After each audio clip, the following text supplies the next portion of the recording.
ઉભા રહો. હમણાં અંગૂઠે અગ્નિદાહ ન દેતા. હું મેલડી, ખમા ખમા. આ જગતના ચોકમાં આ મર્દાને જીવતો ન કરું તો હું રૂડિયા દાઢાડાની મેલડી નહીં. ખમા ખમા ખમા. પણ માં મેલડી, છોકરાના ખોડિયામાંથી હંસલો તો ક્યારનો ઉડી ગયો. હવે તો ખોડિયું પડ્યું છે ને ઈ થોડી વારમાં માટી હારે માટી થઈ જાહે.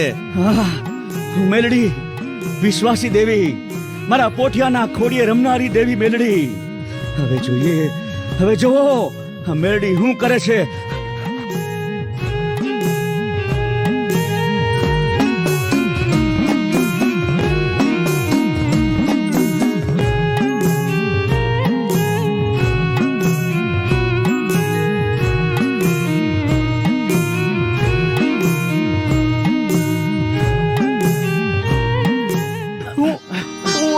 ક્યાં છું? મને શું થઈ ગયું તું? આ ચિતા ને આ બધું